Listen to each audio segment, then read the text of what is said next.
नमस्कार, बहुत बहुत स्वागत है आपका भारत 24 में। साथ में आपके शिखा ठाकुर। वक्त हो गया है हमारे खास बुलेटिन यानी वंदे भारत का, जिसमें हम आपको दिखाएंगे देश दुनिया की हर बड़ी हलचल। तो चलिए बिना रुके शुरुआत करते हैं खबरों के साथ।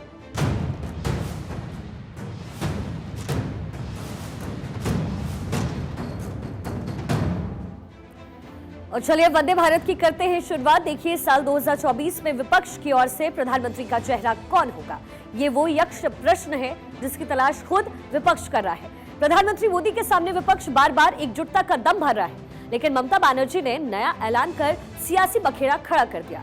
कहा विपक्ष ने सोचा था कि सब साथ चलेंगे, सब साथ लड़ेंगे, लेकिन ममता ने आज साफ तौर पर कह दिया कि टीएमसी एकला चलो की नीति पर ही चुनाव लड़ने वाली है।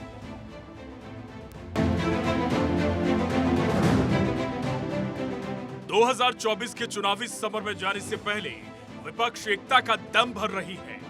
विपक्ष को एक धागे में पिरोने की बात हो रही है। इसी बात विवाद पर पश्चिम बंगाल के मुख्यमंत्री ममता बनर्जी ने बड़ा ऐलान कर दिया।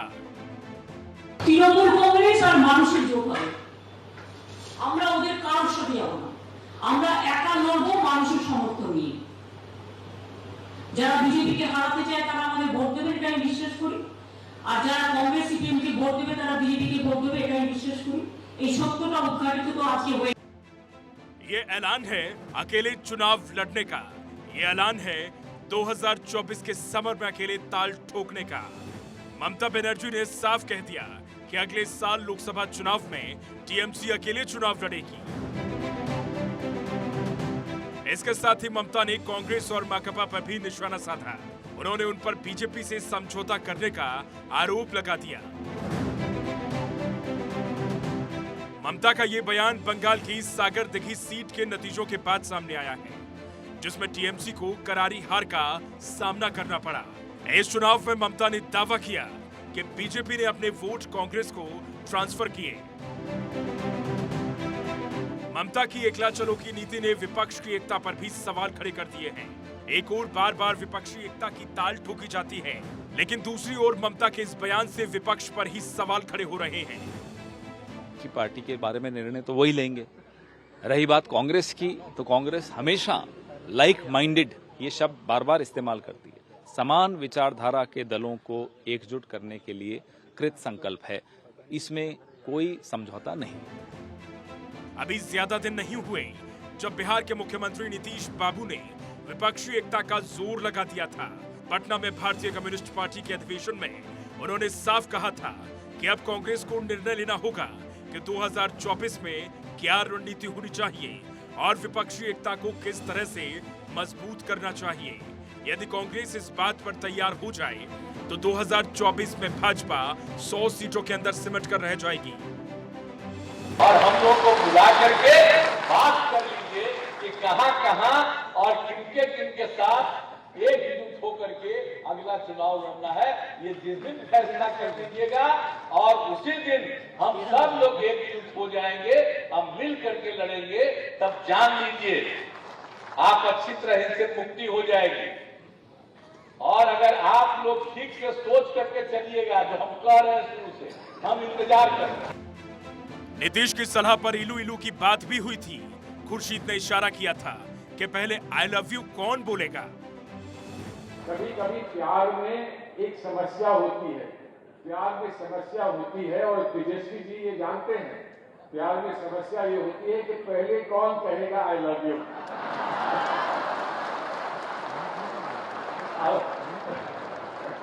उसमें कभी कभी अनुभव काम कर देता है और कभी जो अनुभवी नहीं होते हैं वो उसमें कामयाब हो जाते हैं। खैर, उसे छोड़ ही दीजिए। चलिए, तमिलनाडु के मुख्यमंत्री और डीएमके अध्यक्ष एमके स्टालिन के 70वें जन्मदिन पर चेन्नई में हुए समारोह में विपक्ष के नेता एकजुट हुए। समारोह में कांग्रेस अध्यक्ष मल्लिकार्जुन खड़गे ने कहा, मैंने ये कभी नहीं कहा कि कौन प्रधानमंत्री बनेगा या कौन नेतृत्व करेगा। ये सवाल है ही नहीं। मैं तो यही चाहता हूँ कि हमें साथ मिलकर लड़ना चाहिए। People and people will teach you lesson in 2024.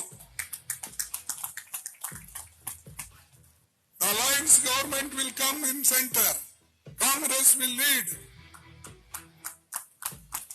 We are talking with other parties because otherwise the democracy on constitution will go. Jammu Kashmir के पूर्व मुख्यमंत्री फारूक अब्दुल्ला ने खड़गे की बात पर मुहर लगाई थी, मिलकर चुनाव लड़ने की बात कही। पीएम पर कहा कि इसका निर्णय बाद में किया जाएगा। अब्दुल्ला ने स्टालिन से कहा कि भारत मुश्किल में है, लोकतंत्र और संविधान को खतरे में डाला जा रहा है। मुझे उम्मीद है कि आप न केवल तमिलनाडु की सेवा करने के लिए बल्कि पूरे भारत की सेवा करने के लिए लंबे समय तक जिएंगे।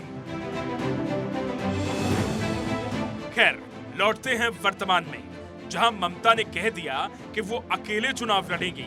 अब 2024 नजदीक है और विपक्ष एक धागे में अभी से पिरोया हुआ नजर नहीं आ रहा है।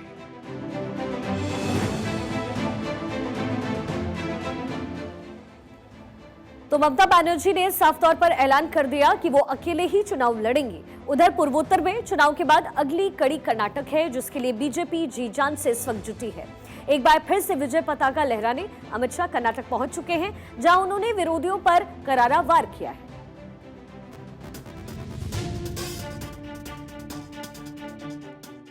कर्नाटक में इसी साल चुनाव होने हैं। इस चुनाव से पहले केंद्रीय गृह मंत्री अमित शाह चुनावी बिसात बिछाने कर्नाटक पहुंच चुके हैं। अमित शाह ने पूर्वोत्तर राज्यों में कांग्रेस की हार पर तंज कसा। बीदर में आयोजित रैली के बीच शाह ने कहा, ये मोदी का जादू है जो सिर चढ़कर बोलता है। शाह ने कहा कि कांग्रेस का स्तर गिरता जा रहा है, जिसका नतीजा है कि 3 पूर्वी राज्यों से कांग्रेस इस तरह से साफ हो गई है कि दूरबीन तक से नजर नहीं आ रही।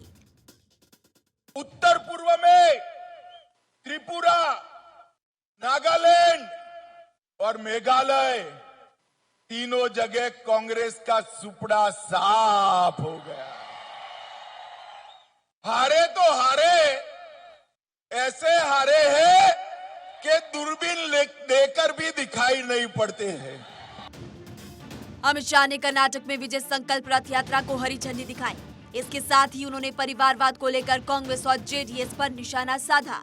शाह ने कहा, मैं सिद्धारमैया से पूछना चाहता हूं कि आपने क्या किया था? आपने सिर्फ दिल्ली के एक परिवार के लिए एटीएम बनकर भ्रष्टाचार का पैसा दिल्ली पहुंचाने का काम किया था। जेडीएस और कांग्रेस दोनों ही परिवारवादी पार्टियां हैं।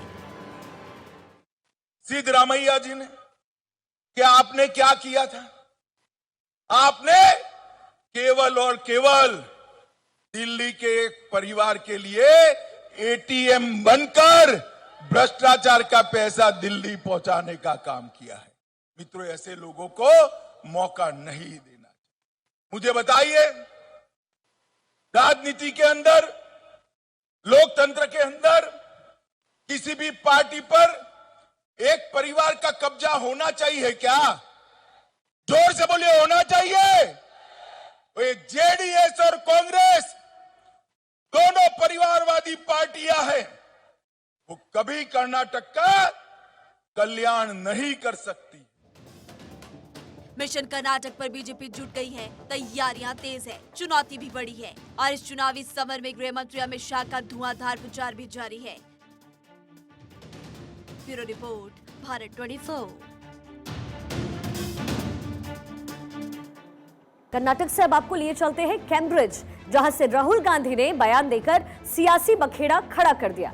यूके के कैम्ब्रिज यूनिवर्सिटी से सरकार पर निशाना साधा, जिसके बाद बीजेपी के नेताओं ने मोर्चा संभाल लिया। लोकतंत्र से लेकर जासूसी तक सियासत तेज हो गई है। देखिए एक report.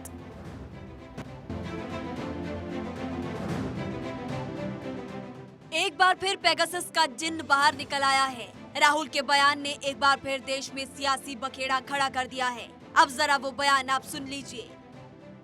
Myself had Pegasus on my phone. Large number of politicians have Pegasus on my phone, on their phone. I've been called by intelligence officers who tell me, listen, please be careful what you're saying on the phone because we are sort of recording this stuff. So this is a constant pressure that we feel. Cases on opposition. I've got number of criminal libel cases for things that, you know, should under no circumstances be criminal libel cases, but that's the story, right? Rahul का ये बयान Cambridge university में दिए गए speech के दौरान आया। राहुल ने मंगलवार को भारत में विपक्षी पार्टियों, नेताओं और लोकतांत्रिक संस्थाओं की दिक्कतों का जिक्र किया था, जासूसी का आरोप लगाया था। कैम्ब्रिज में राहुल ने कश्मीर का किस्सा सुनाया। राहुल ने कहा कि कश्मीर में उनकी मुलाकात आतंकवादी से हुई। इधर राहुल का बयान आया, उधर सियासत का तूफान आया। बीजेपी ने इस पर राहुल पर पलटवार किया है। और ये रोने धोने का काम राहुल गांधी जब विदेशी धरती पे फिर एक बार कर रहे हैं। नतीजे क्या आएंगे उनको पता था, और ये पैगासस कहीं और नहीं, उनके दिलो दिमाग पर बैठा हुआ। पैगासस पे राहुल गांधी जी की क्या मजबूरी थी कि उन्होंने अपना मोबाइल फोन जमा नहीं करवाया। और वो नेता जो भ्रष्टाचार के चलते बेल पर है, ऐसा क्या था उनके मोबाइल फोन पे जो उनको अपना छिपाने की जरूरत थी। केंद्रीय गृह मंत्री अमित शाह ने तो यहाँ तक कह दिया कि राहुल के नेतृत्व में कांग्रेस का स्तर गिरता जा रहा है। 3-4 दिन से एक कांग्रेस वालों के बयान देख रहा हूं। मित्रों, ये लोगों के पास विजय का कोई सूत्र नहीं बचा है। राहुल गांधी के नेतृत्व में एक कांग्रेस पार्टी, इसका स्तर दिन प्रतिदिन गिरता जा रहा है। क्या नारे लगा रहे हैं, क्या नारे लगा रहे हैं? मोदी तेरी कब्र खुदेगी, ये आप पार्टी वाले कहते हैं। मोदी तुम मर जाओ। अरे भाई, आपके कहने से क्या होता है? ऐसा कहने से ईश्वर आपकी नहीं सुनेगा, क्योंकि 130 करोड़ की जनता मोदी जी के लंबे आयुष्य के लिए प्रार्थना करती है। जिस पैगासस को लेकर राहुल सुरक्षा में चूक का दावा कर रहे हैं, सवाल वही कि अगर उनके फोन में पैगासस था तो उन्होंने अपने फोन को जांच के लिए क्यों नहीं दिया? सुप्रीम कोर्ट की कमेटी के सामने पेश क्यों नहीं हुए? क्या राहुल विदेश की धरती से भारत को बदनाम करने की साजिश तो नहीं कर रहे?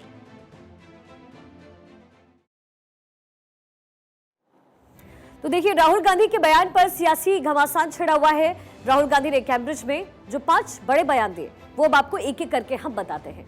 उन्होंने कहा कि मेरी बातें रिकॉर्ड की जाती थी। राहुल ने इस बात का जिक्र किया। उन्होंने कहा, बड़े पैमाने पर राजनीतिक नेताओं के फोन में पैगासस है। मेरे फोन में भी पैगासस था। मुझे इंटेलिजेंस अफसरों ने बुलाकर कहा कि आप फोन पर जो कुछ भी करें, बेहद सतर्क होकर के करें, क्योंकि हम इसे रिकॉर्ड कर रहे हैं। दूसरी बात, भारत में मीडिया और लोकतांत्रिक ढांचे पर हमला करते हुए राहुल गांधी ने कहा कि विपक्ष के खिलाफ केस दर्ज किए जाते हैं। मेरे खिलाफ कई क्रिमिनल केसेस दर्ज हैं, ये राहुल गांधी का कहना था। लेकिन ये केस ऐसी चीजों के लिए दर्ज किए गए जो आपराधिक नहीं थी। विपक्षी नेताओं को जेल में डाल दिया गया। इस पर राहुल ने कहा, लोकतंत्र के लिए जरूरी ढांचा संसद, स्वतंत्र प्रेस, न्यायपालिका होते हैं। आज ये सब विवश होते जा रहे हैं। कुछ बोलने पर जेल में बाहर डाल दिया जाता है। इसके साथ ही कश्मीर का जिक्र करते हुए कश्मीर में उन्होंने कहा कि आतंकी मिले, लेकिन उन्होंने मुझे नुकसान नहीं पहुंचाया। इसके साथ ही राहुल ने कहा, पुलवामा हमला आतंकी हमला नहीं था। तो ये 5 बड़ी बातें कैम्ब्रिज यूनिवर्सिटी में राहुल गांधी ने कही। तो इधर आंध्र प्रदेश के लिए मुकेश अंबानी ने बड़ी घोषणा की है। वो राज्य में ऐसा कुछ करेंगे कि वहां 50,000 लोगों के लिए रोजगार के नए अवसर पैदा हो। देश भर में आंध्र प्रदेश के प्रोडक्ट को पहुंचाने के लिए रिलायंस रिटेल राज्य से कृषि आधारित उत्पादों और अन्य उत्पादों की अधिक से अधिक खरीद करेगा। साथ ही कंपनी राज्य में 10 गीगावाट या फिर कहें तो 10,000 मेगावाट की क्षमता का सोलर पावर प्लांट लगाएगी। रिलायंस इंडस्ट्रीज के अध्यक्ष मुकेश अंबानी ने Andhra Pradesh global investor summit 2023 में ये घोषणा की है। आंध्र प्रदेश के मुख्यमंत्री जगन मोहन रेड्डी की उपस्थिति में अंबानी ने रिटेल सेक्टर में हो रही क्रांति का जिक्र करते हुए कहा कि रिलायंस रिटेल ने आंध्र प्रदेश में 6,000 गांवों में 1,20,000 से अधिक किराना व्यापारियों के साथ साझेदारी की है। डिजिटल युग में भी छोटे व्यापारी फल फूल सके, इसके लिए उन्होंने आवश्यक उपकरणों से लैस किया गया। रिलायंस रिटेल ने आंध्र प्रदेश में 20,000 से अधिक प्रत्यक्ष रोजगार और बड़ी संख्या में अप्रत्यक्ष रोजगार दिए। Reliance has been among the first corporates to believe in the stupendous economic potential of Andhra Pradesh. It is here that our oil and gas exploration team found gas in 2002. We have invested over 150,000 crores in our KGD6 assets developing and supporting gas pipeline. Today, the natural gas produced by Reliance at KGD6 basin is fueling India's clean energy transition and will contribute to nearly 30% of India's gas production.